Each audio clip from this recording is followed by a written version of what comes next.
Aloha Aquascaping World. This is Stephen Chong. Welcome back to Stevescapes. Today, I have a very good friend of the channel, Jeff Miyake. We have a very special project to introduce to you all. Wait, Jeff, how about you introduce yourself? Hey, I'm Jeff Miyake. I'm an aquascaper. You can find my YouTube channel at JM Aquascaping. And I've been doing this for a long time. I think 20 years now. Jeff probably requires no introduction, actually, because aside from myself, he's one of the, key members of the TAC Crucible in America. Always an incredible friend and always willing to give advice to hobbyists of all levels. Yeah, let's do it. So let's jump to the good stuff, the final view of the aquascape we're going to be talking about today. Yeah, so this That is crazy so layout nice. is a 20-gallon. And the when you approached me with the design, I think it took me 2 weeks to figure out what the heck you even drew. Yeah, backing up, guys. This is a collab project between myself and Jeff. I designed the idea, the concept. We took one of the like contest art ideas that I thought of, but didn't want to do in a big aquarium. And we thought it would be much cooler to make I this wonder as a why you didn't want to do this in a bigger aquarium.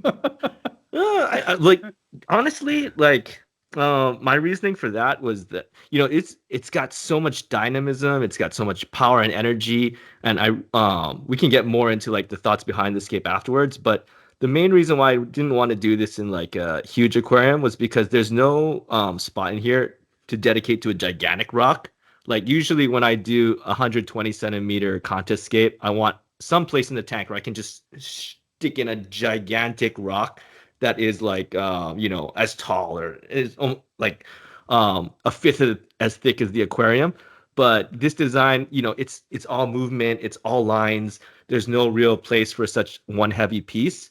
But Mhm. I thought that inside of a smaller aquarium setting, what you guys see here, like, and look how awesome it was when Jeff put it together. Yeah, this was a huge challenge making this tank. And you mentioned I, that when you first saw the design, you were confused as to what it even was at the beginning. yeah, I did not realize this was a cenote. Uh, for those of you that don't know what a cenote is, think about a underwater pool or underground swimming pool. Yeah, there's Um, examples of you looking at pictures of them. Let me, what you keep talking, I'll find it. Yeah, so first of all, I didn't realize it was cenote. And if you look at the design, let's pull up the cenote first. But yeah, I was looking at this and I was like, what? I don't even understand. And I really tried to capture that in the video I put together There we this go. build. So all of this work, I captured it using my new video style. I started um, trying to let's just back up just a second. So I've Sure. been trying to share what it's like to aquascape from my point of view. And I've done a lot of public speaking. I've done a lot of mentoring. I've talked to a lot of friends, and I'll share photos and that. And it just never gets across the feeling of aquascaping. And I really wanted to capture what it means to aquascape to me. So last August, I set out to do that. And so words always failed me when I tried to describe aquascaping. So you rely on pictures. So the first thing you do when you talk about aquascaping is pull out pictures. And pictures are worth 1,000 words, right? But it still wasn't the feeling. A picture really does not capture an aquarium. It just lacks the soul of it. So I was thinking the next best thing is video. So video is great. It shows us a lot more. It shows us the motion and stuff.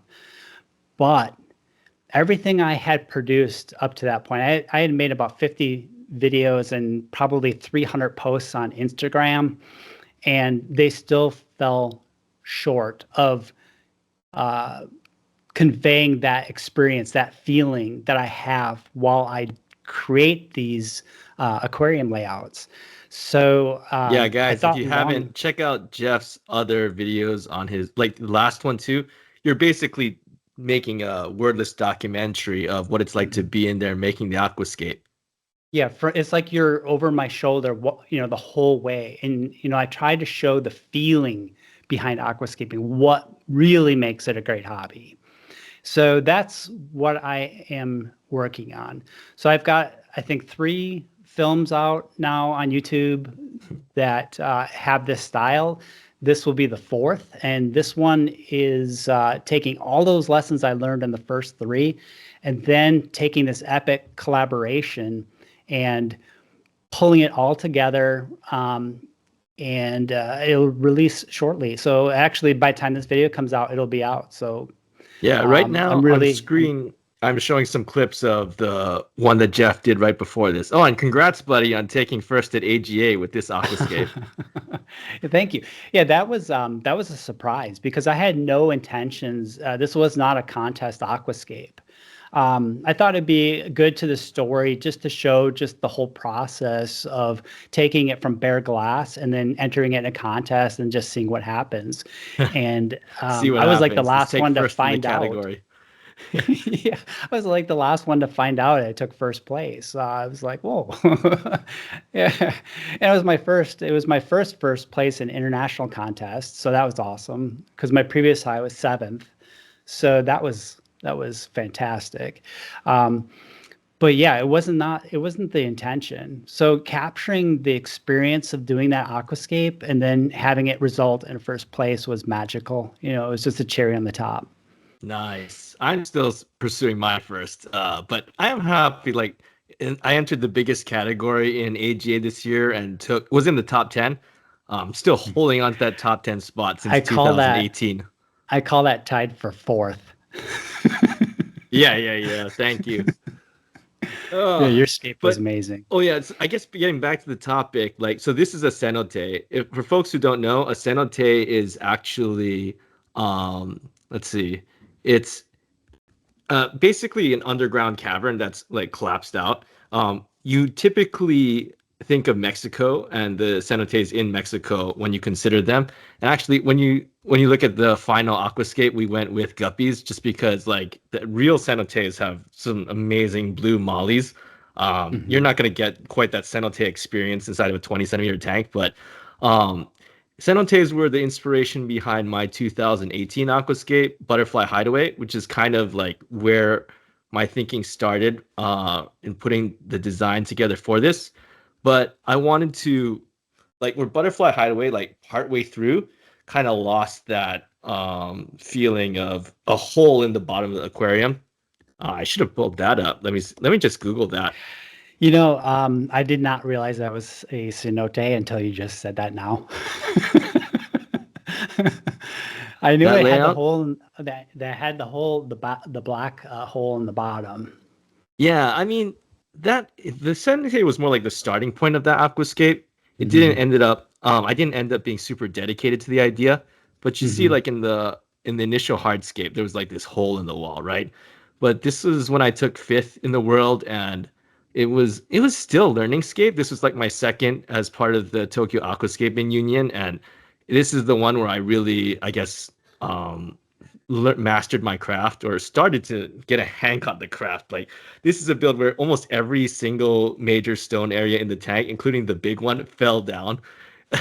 you can you can imagine, Jeff. I came home one day to this father stone, which is like in real life, it's like as big as my torso, like was collapsed Mm. towards the front of the glass when I came home.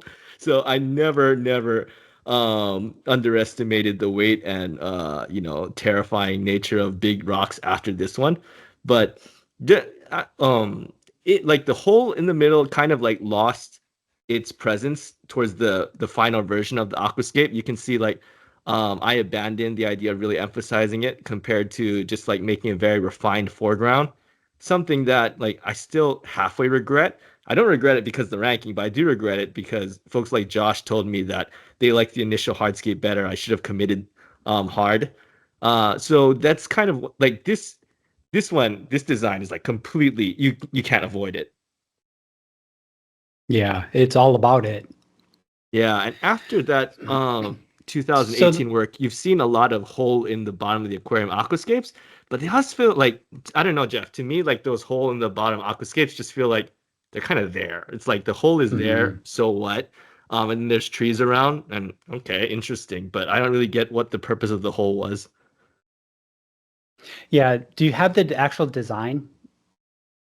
Yeah, well, so, If if you can kind of if see it here in the video. I yeah, should have put. so so what took me 2 weeks was that you had done a twist on the design. So instead of having the horizon level like you would normally have it, Mm, you took the whole thing and twisted it like 30 degrees. yeah, And you had steps going up to the top peak in there we the, go. the in the sky. Yeah, so you had these steps going up, right? Yeah. And I didn't realize all that the light colored in the foreground of the drawing, the bottom of the drawing, were steps. I mean, it was like I could not reconcile in my mind what this was. I could see the shapes and stuff, and I was like, oh, what the heck? And I tried to capture that in the video itself. Me just scratching my head, going, what in the world? Steven is a mad genius. I don't understand what he's trying to convey to me. And we're supposed to be doing this collaboration. I'm doing the build. And so we talked at length about this, and it still took me forever to grasp what the heck he drew. And then, Wait, actually, I can pull it up. Let me get it, Jeff. Let's yeah, see. yeah, I was cursing your name for a while. I was like, what, how the heck does he think I'm gonna build this? Well, It was, yeah. I mean, there in it is. fairness, you told me that to be ambitious, to give you something hard, and I knew you could handle it. Like, look at Yeah, this. it was ambitious, all right. You nearly broke me. Yeah, I'm looking at this and it didn't click until you told me that you had rotated everything. You rotated the horizon. And once Mhm. you told me that, and then I actually just took my screen and I rotated my screen. I was like, "Oh, I can build this." Oh, You you should needed have that to led with have it that. click in your brain what was going on here. Yeah. Hmm. Because Yes. yeah, this is actually a trick that I learned in doing art classes in high school. Like the teacher said, try to just get a different perspective. So we would purposefully change the angle of the horizon to get a different mode of thought. And like I just wanted to this is the type of You broke my brain, but after so once you straightened me out and fixed me, Mhm. um, the thing that came to me was that this was brilliant because being an underwater scene, you're have that freedom of movement and you're Yep. not locked into this plane, the horizon and gravity and all that. You can float around and twist and all that, and I felt like this brought it underwater like nothing else could have. Yeah, if you're one of those cave divers, And I've man, done cave diving this. is super scary and dangerous, but if you can imagine being that experience inside the cenote doing that, it's wild. And I've actually Wild. done it. Oh, really? Yeah, my Great. yeah, my wife and I have dove in cenote. Yeah, it was scary. Oh my God, it was scary. Oh, but even better that I gave you this one then. Yeah, yeah, this is such a perfect fit for me. It's amazing. But like, when you're trying to think of like crazy ideas like this, they just don't usually come logically. Even when I prepare for like a contest scape, putting together ideas for like the regular contest season, I just won't come to interesting, new, like breaking ground type of ideas with the logical day to day thinking. So I often even go into like a state of meditation, trying to bring like background voices forward. you almost like want to pull out some weed and get high. I've never taken weed before, but like I imagine that would actually help. Man, I'm living in a state where it's legal and I I haven't done it, but like Man, I think I'm surprised at seeing some of your work. no, but like even if you don't touch that topic, if you like meditate, you reach a quiet place, you find time for yourself, you'd be surprised how much you can throw out your day-to-day common sense, which is kind of what you need to do to think of something like this.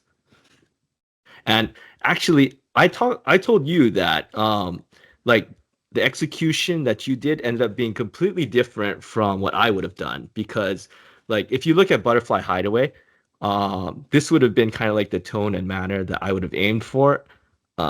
You can see like my initial sketch over here.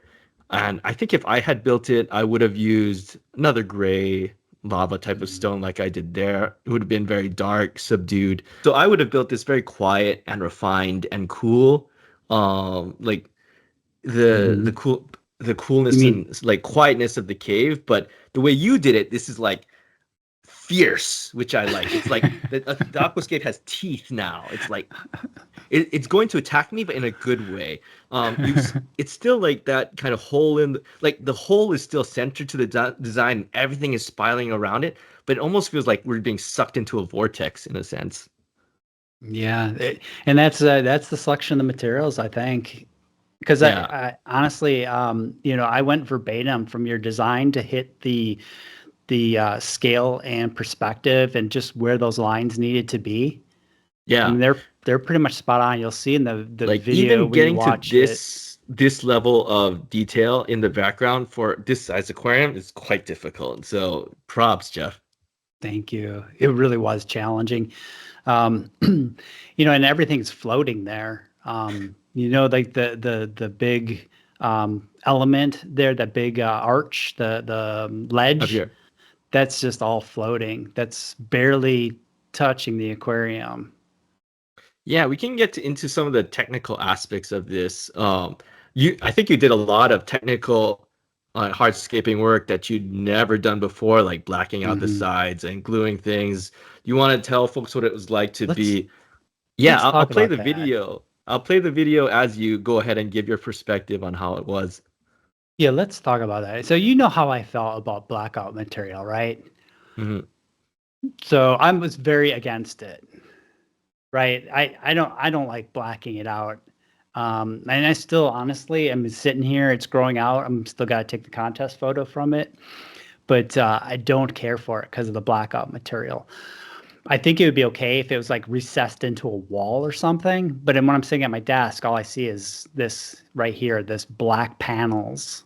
So basically, to do this blackout properly, to get this crazy, abyss, or black hole, the only thing I could think of was to really, really black it out. So I use these PVC boards, cut them to length, and then silicone them in because, yeah, it's going to be a pain to get out. But I had to silicone them in because I had to glue rocks off of them to get them to float off the bottom.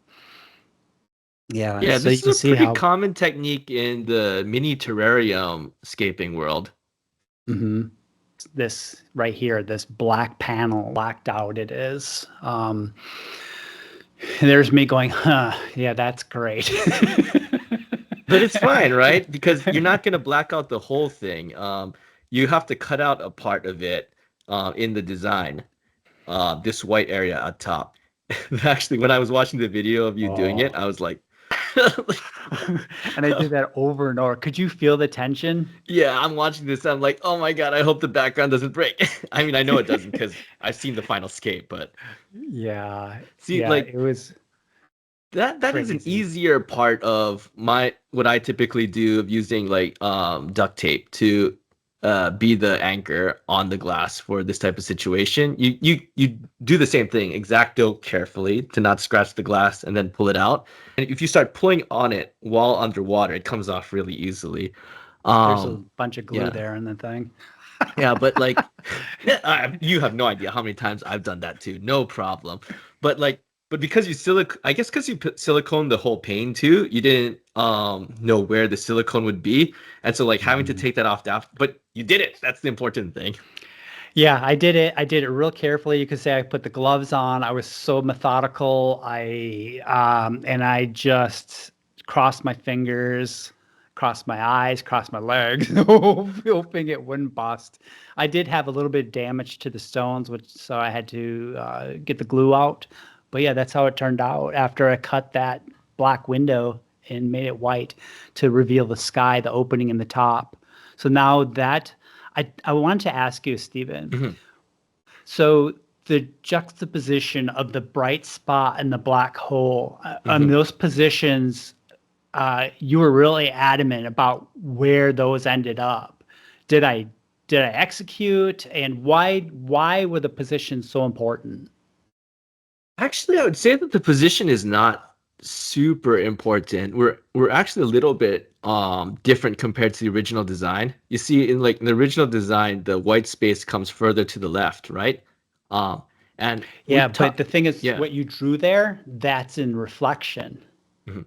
Like we So talked about, if you look at yeah, the filled version, it'll be a little bit better. It'll be a little bit more fit. yeah. Because that's true. Because the drawing takes into account where the water surface is, and so like there's reflect. You have to think about how the hardscape will reflect on the surface of the water to make the white spot.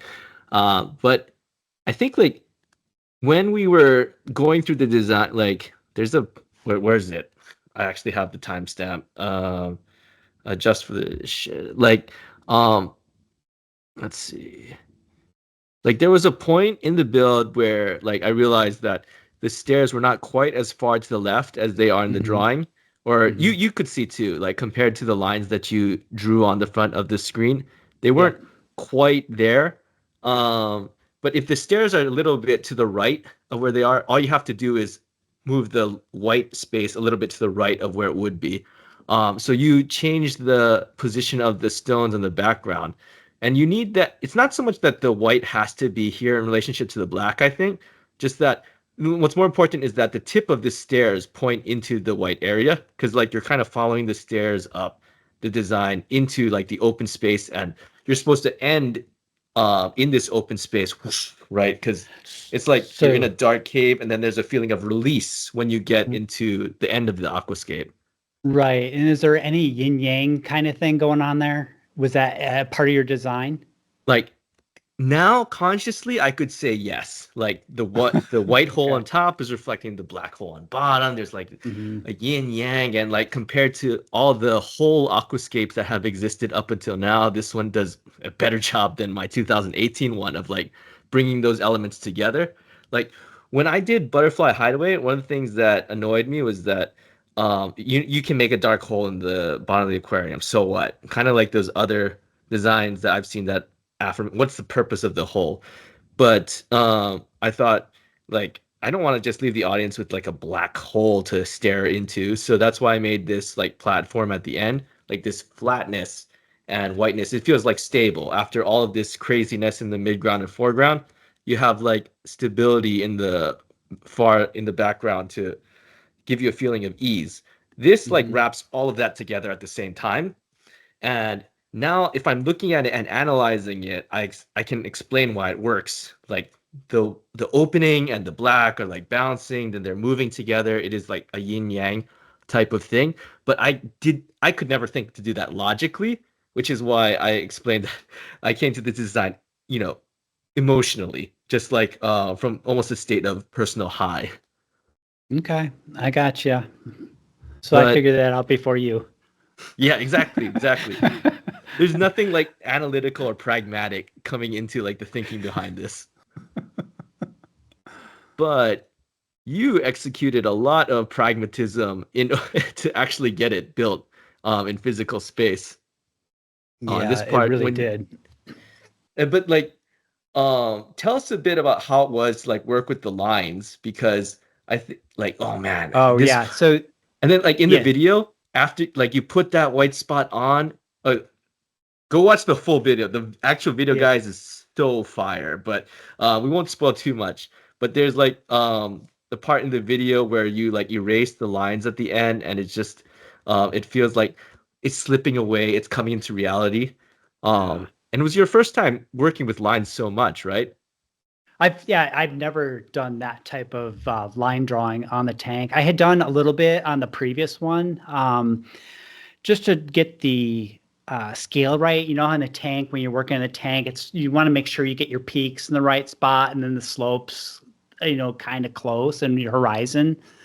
So I've done minimal work with the drawing on the glass. This was extensive to where I was building to specific lines and so many of them, and there was hundreds of lines, and every line meant a stone. So Yeah. there's probably over 100 stones in this 20-gallon tank that I had to create. So I had to start from some type of chunk of stone, break it into something more usable, and then shape it from there, whether that was sawing it or chipping away at it or whatever. Um, yeah, it was extremely challenging working to the lines. But the biggest trick with the lines, you'll see in the beginning of the video that I actually drew on the glass with the template behind on the Yeah. back pane, and then try and translate to that front pane. But all of those lines, they go throughout the depth of the aquarium. So when you're building it out, you got to take into consideration, is it in the front, in the middle, or in the Yeah. back? I And was it just and it about to totally ask changes you. everything. And it broke my brain again. I mean, you hurt me on this build. Yeah, Here it is. I was gonna ask you about this because like you said, your method here, guys, if you actually watch the video, Jeff gets it on a screen the same size as the aquarium, which is crazy, and then you fit it to the aquarium and then you drew. But from doing this, I know that if you do that, then the back pane is farther away from the aquarium from the front pane. So Hmm. the lines that you see on the back pane are like way too small compared to what they have to be when drawn on the front plane, which Yep. means that You have you to had to project them. translate. Yeah, you were doing the mental exercise of projecting it to the front the whole time, right? I had to. Yeah. But I didn't realize I had to when I started. Yeah. It was just like, oh, what the heck? So I put this in. It doesn't look right at all. This design sucks. So I had to figure out what the problem was. And I Hmm. reached out to you a couple times, and you're just like, it was like crickets. I think at one point you just said you got to improvise. And you know what? That's what I needed to hear. Even though it sounded like a punt, like your problem. That's what I needed to hear. Improvise. When you told me to improvise, it gave me the license to deviate from the lines I saw that I drew on the glass, Hmm. and then build it correctly in my mind. So then I started deviating from the lines for the stuff in the front. Hmm. And once that happened, it started coming together. Up to that point, it was just wasted time. So I ended up having to redo a bunch of the stonework because of that. It was mind bending. I was like, oh, wow, I just learned something very valuable. I will never forget this lesson. What do you think of the phrase I use a lot on my channel? See, don't look after doing this. Yeah, I don't think anyone knows what that means until they actually experience it like I did. I know what you mean. You know that I know what you mean, right? Yeah, yeah, Yeah, exactly. you understand now. You saw it firsthand, me go through that epiphany. I Hmm. think if you tell people that, they won't get it. You could tell people every day and it wouldn't sink in. You just have to experience it. And not only do you have to experience it, it has to click. You have to make that mental leap. Um, Doing this forces you into that, right? Yeah. Oh, yeah. It was a great exercise. That was the thing. I figure if I do a collab with you, Hmm. it would push me, and I haven't been pushed in a long time by Hmm. somebody else. It's always been an internal thing for me to push myself. This was the very first time somebody else pushed me, and it Hmm. was very rewarding because I learned a lot. And I've been doing this forever, and I've created so many winning works over the years. So to be pushed like this and pick up so many valuable skills, thank you. Seriously, thank you. Not at all. That's what we're always pushing each other. And I have learned a lot from you over the years as well.